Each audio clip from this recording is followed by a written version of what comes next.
Diamond model ভেঙে চুরমার। Diamond Harbour পুরসভায় এবার প্রশাসক নিয়োগ করা হলো। রাজ্যে পালা বদল, তারপর বিভিন্ন পুরসভায় তৃণমূল কাউন্সিলরদের গণ ইস্তফা। এবার ডায়মন্ড হারবারে পুরো বোর্ড ভেঙে দিয়ে প্রশাসক নিয়োগ করা হলো। কাকে দায়িত্ব দেওয়া হলো, আরো বিস্তারিত তথ্য আমরা জানবো আমাদের প্রতিনিধি গৌতম মণ্ডলের কাছ থেকে। গৌতম, দেখো দেবস্মিতা, 16 ওয়ার্ডের ডায়মন্ড হারবার পুরসভা বিরোধী শূন্য ছিল।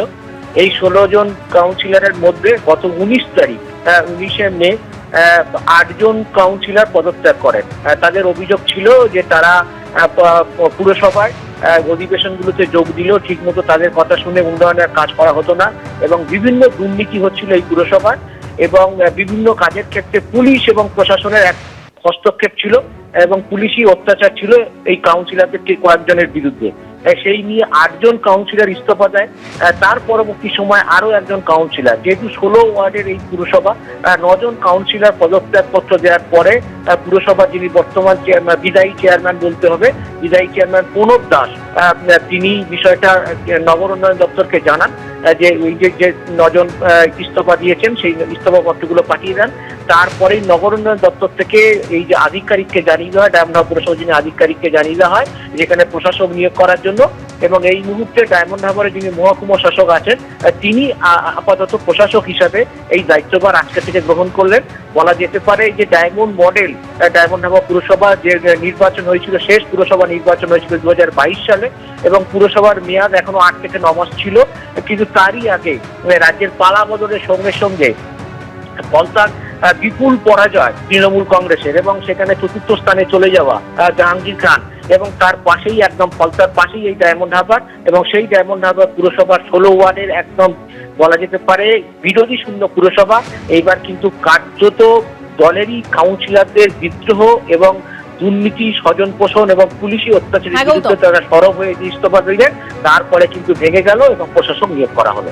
ধন্যবাদ গৌতম। আসছি পরের খবরে। সঞ্জু কর্মকার, সোনারপুরের মৃত তৃণমূল কর্মী, যার বাড়িতে যাওয়ার পথেই শনিবার রোষের মুখে পড়েছিলেন অভিষেক বন্দ্যোপাধ্যায়। এদিন তাঁর বিরুদ্ধে ক্ষোভ উগরে দিলেন তাঁর প্রতিবেশীরা। সিংহভাগের দাবি ভোট পরবর্তী হিংসায় নয়, অসুস্থ হয়ে মৃত্যু হয়েছে সঞ্জুর। কিভাবে মৃত্যু হয়েছে তা নিয়ে পরিবারের মধ্যেও রয়েছে ভিন্ন মত। পাশাপাশি তার বিরুদ্ধে নেশা করা, হুমকি দেওয়ার মতো অভিযোগও সামনে এসেছে। বললো 4 তারিখে দেখে নেবো আপনাকে, 4 তারিখে 12টার পর আপনার লাশ ফেলে দেবো। মদ গাছ সব কিছু নেশা ছিল, টোটাল সব নেশা ছিল, অল কমপ্লিট।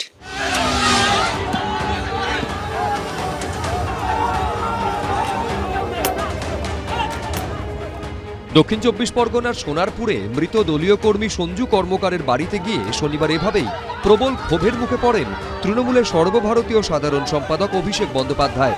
আমি দেখা করতে এসেছিলাম, কিন্তু এই পরিস্থিতিতে আমি পরিবারের বৃদ্ধ বাবা মাকে ছেড়ে যেতে পারবো না। আর সেই মৃত তৃণমূল কর্মী সঞ্জু কর্মকারের বিরুদ্ধেই ক্ষোভ উগরে দিলেন প্রতিবেশীরা, এমনকি বাদ গেলেন না মৃতের আত্মীয়রাও।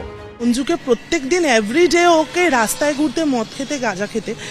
তৃণমূলের অভিযোগ, ভোট পরবর্তী হিংসায় মারধরের জেরে মৃত্যু হয়েছে সঞ্জু কর্মকারের। সোনারপুরের কামরাবাদে ইতিমধ্যেই তার ছবি দিয়ে ব্যানার টাঙানো হয়েছে, অর্ধেক নামানো রয়েছে তৃণমূলের পতাকা, আবার কোথাও পড়েছে ফ্যামের পোস্টার। কিন্তু সত্যিই কি ভোট পরবর্তী হিংসায় মৃত্যু হয়েছে সঞ্জু কর্মকারের? সোনারপুরে বিবেকানন্দ নগরে সঞ্জু কর্মকারের বাড়িতে আমরা রয়েছি, যে বাড়ি দেখা যায় তালাবন্ধ অবস্থা রয়েছে। স্থানীয়রা জানাচ্ছেন শনিবার বিকালের পর থেকে কিন্তু সঞ্জুর বাড়ির লোকেরা এই বাড়ি ছেড়ে অন্যত্র গিয়ে থাকছেন। কিন্তু সঞ্জু কর্মকারের মৃত্যু হলো কিভাবে, সেই গোটা বিষয়কে কেন্দ্র করে কিন্তু ধোঁয়াশা তৈরি হয়েছে। ব্রেন স্ট্রোক হয়ে 6 তারিখে একটা চটথাপড় পড়েছিল, তারপর তো ভালো ছিল, বিড়ি সিগারেট গাঁজা মদ সবই খাচ্ছে, তো ও নিজে পড়ে যায়, মাথায় চোট পেয়ে যায়। বলছেন নাকি ভোট পরবর্তী হিংসায়। একটা ভুল কথা বলেছে। তাহলে তো ওই দিনকে হসপিটালে যেত, ডাক্তারখানা কোনো জায়গায় কিচ্ছু যায়নি, জাস্ট ওষুধকে পেন কিলার খেয়েছে, খেতে বাড়িতে ছিল। হিংসায় কেন মারা যাবে, অসুস্থ ছিল হয়তো। সকাল 8টা নাগাদ উনি সঞ্জু নাকি অসুস্থ হয়ে পড়ে। তারপর 11:30টার সময় দেখলো যে ওনার দেহটেও সব ছেড়ে দিয়েছে, মুখ দিয়ে গেজা উঠছে। তারপর ওকে হসপিটালাইজ করলো, না কোথায় নিয়ে গেল। কেউ কেউ বলছে ব্রেন স্ট্রোক হয়েছে। নেশাবান অনেক করতো, মদ, জুয়া, গাঁজা, যত রকম নেশা আছে সব রকম নেশা। অন্যদিকে সঞ্জু কর্মকারকে মারধরের অভিযোগ তুলেছেন তার বোন, কিন্তু সেই ঘটনার পর তাকে চিকিৎসকও দেখানো হয়নি বা পুলিশের কাছেও কোনো অভিযোগ দায়ের করা হয়নি। 5 তারিখে সন্ধ্যাবেলা দেখা করতে যায়, 1-1.5 ঘন্টা পরে তারপরে ওকে রক্তাক্ত অবস্থায় দুজন এসে দিয়ে যান। সেভাবে ডক্টরের কাছে নিয়ে যাওয়া হয়নি, নিজে পেন কিলার খেয়েছিল। হঠাৎ করে 22 তারিখ শুক্রবার ভোরবেলা ও বমি করছিল, শিশু মঙ্গলে নিয়ে যাওয়া হলো, মাথায় তারপর স্ক্যান করা হলো, বললো যে ওকে যে মাথায় মেরেছিল সেটা ইন্টারনাল ব্লিডিং হতে হতে ক্লটিং হয়ে গিয়ে ব্রেন হ্যামারেজ হয়ে গেছে। আমরা কোথাও কারোর নামে অভিযোগ করিনি, দাদা আমাদের কাছে কোনো নাম বলে যায় যে কারা মেরেছিল। এই প্রসঙ্গেই এবার চাঞ্চল্যকর দাবি শোনা গেছে তারই অন্য এক আত্মীয়ের গলায়। কোনো ভোট পরবর্তী হিংসা না। শুনছি 6 তারিখ সকালবেলা সঞ্জু মার খেয়েছে। আদৌ মার খেয়েছে না ওদের দলের লোক সেটাও জানি না। নেশা ভান করতো এক্স্যাক্টলি, মানে যেদিন মারা গেছে তার আগের দিনও উনি নেশা করেছে।